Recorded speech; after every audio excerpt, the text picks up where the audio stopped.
बस एक मुआहिदा ही नामालूम है, बाकी तो सब मालूम है कि क्या, कहां और सब कैसे हुआ। बात अभाम और फनी खराबी से शुरू हुई थी और इख्तिताम जिम्मेदारों की जिम्मेदारी लेने पर हुआ। खैर, जो हुआ अच्छा हुआ, मगर वक्ती। क्या कोई ये भी कभी गारंटी दे सकता है कि मैं आइंदा कभी धरना नहीं दूंगा? जीत बहरहाल तहरीक लब्बैक की ही हुई। अब ये बात तो कोई माने या नहीं, अब मुझे ये नहीं मालूम कि क्या कालदम तहरीक तालिबान से भी कोई खुफिया मुआहिदा हो गया है या भी बातचीत जारी है। रह गई बात रियासती रिट की, तो बस इसको रहने ही दें। एक बात अलबत्ता तय है कि हम बड़ी तेजी से इंतहा पसंदी की तरफ बढ़ रहे हैं, नताइज की परवाह किए बगैर। हमारे एक दोस्त ने हाल ही में लिखा कि जनरल ज़ियाउल हक को एक मखसूस लॉबी इसलिए बदतरीन आमिर कहती है क्योंकि इसने बहुत सी इस्लामी इस्लाहात नाफिज की। हैरत होती है कि ऐसे लोगों पर कि वो कुछ नहीं तो सिर्फ 1981 के रेफरेंडम के वो 5 सवालात निकाल लें और 5% वोट मिलने पर सदर बनने की मंतक पर गौर करें कि कोई शख्स 90 रोज में इलेक्शन का वादा करके वादा खिलाफी करे तो नजरिए ज़रूरत के तहत काबिल कबूल हो सकता है।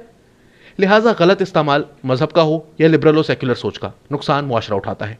आग से खेलने का शौक हमारा पुराना है, ये जाने बगैर कि जब आग के शोले बुलंद होते हैं तो इनकी लपेट में आग लगाने वाला भी आता है। तसव्वुर करेंगे इस्लामी जमहूरिया पाकिस्तान है, जहां एक तरफ रियासत मदीना का नाम इस्तेमाल हो रहा है तो दूसरी तरफ तहरीक लब्बैक वाले सड़कों पर हैं।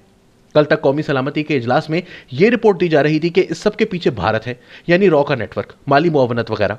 पंजाब होम डिपार्टमेंट ने रिपोर्ट भी सुप्रीम कोर्ट में जमा करा दी तहरीक लब्बैक के सरबरा हाफिज साद रिजवी की नजरबंदी का जवाब पेश करने के लिए। अब ना इस रिपोर्ट की कोई अहमियत है और ना ही तहरीक कालदम रहेगी।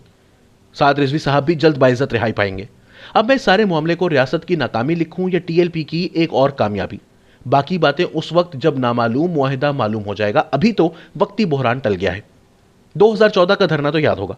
एक साहब थे डॉक्टर अल्लामा ताहिरुल कादरी, जिन्होंने तहरीक का आगाज तो इमरान खान के साथ किया था, मगर अचानक एक नामालूम मुआहिदा करके सुबह सुबह निकल लिए थे। याद है कफन पोश भी तैयार थे और कब्रें भी। क्या वहां मजहब कार्ड इस्तेमाल नहीं हुआ? रह गई बात मॉडल टाउन के शहीदों की, तो बस इतना ही इंसाफ यहां मिलता है जितना इन्हें मिला, यानी कुछ नहीं मिला। 1977 में भी तो इतनी बड़ी तहरीक निज़ाम मुस्तफ़ा का अंजाम एक मार्शल लॉ पर, और इस पर भी जश्न फिर सब भूल गए और बिखर गए। 1988 में इस्लामी जमहूरी इत्तेहाद की कहानी भी कुछ ऐसी ही है। रहने दें, आगे बढ़ते हैं, पलट कर देखने से क्या हासिल। ये सब इक़्तिदार की सीढ़ी के रास्ते हैं। कोई इक़्तिदार बचाने के लिए ऐसे हरबे इस्तेमाल करता है तो कोई इक़्तिदार में आने के लिए हसरत भरी निगाह से इसी तरफ देखता है। पिछले 3 हफ्तों से मुल्क पर एक हेजान तारी था। 6 अक्टूबर को नोटिफिकेशन पर गैर जरूरी एतराज से मामला शुरू हुआ। बात इतनी सादा नहीं थी जिसे अभाम और फनी खराबी का नाम दिया गया।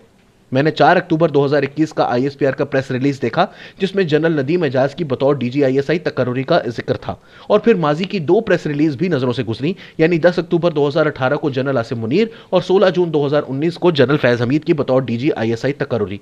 तीनों में कोई फर्क नहीं था और ये तीनों तकर्रुरियां मौजूदा वजीर आजम इमरान खान के दौर में हुई।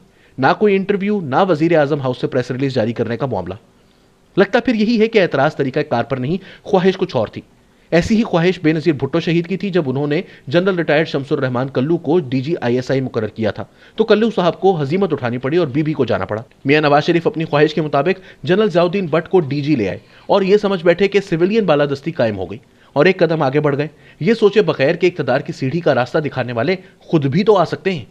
हमारे कुछ काबिल एहतराम दिफाई तज्जियाकार ये दलील देते हैं कि जी ये सियासतदान इस सीढ़ी पर लाइन क्यों लगाते हैं। फिर कहते हैं असर खान केस में फौज तो जनरल असलम बेग का ट्रायल करने को तैयार थी, मगर बेनजीर भुट्टो इन लोगों का ट्रायल नहीं चाहती थी जिन्होंने पैसे लिए।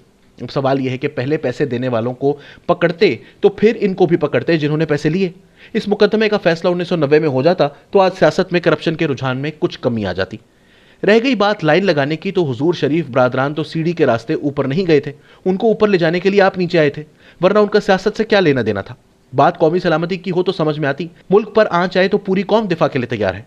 जरा सोचें, अगर तहरीक लब्बैक 2018 में ना होती तो इलेक्शन में पंजाब और कराची के नताइज क्या होते? वो किसका वोट ले गए थे?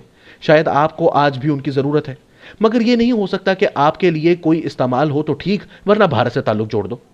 40 साल से इस मुल्क में गैर रियासती बयानिए को ऊपर जाते ही देखा है। अगर रियासत इस सब के लिए तैयार है तो ठीक है, बस इतना समझ लीजिए कि आग से खेलेंगे तो शोलों से इक़्तिदार की सीढ़ी भी लपेट में आ सकती है। रियासत एक फलदार दरख्त की मानंद होती है जो हमेशा झुकता है, मगर इसका फल सबको मिले तो बेहतर है, वरना ये क्या कि कहीं नामालूम मुआहिदा और कहीं लोग नामालूम।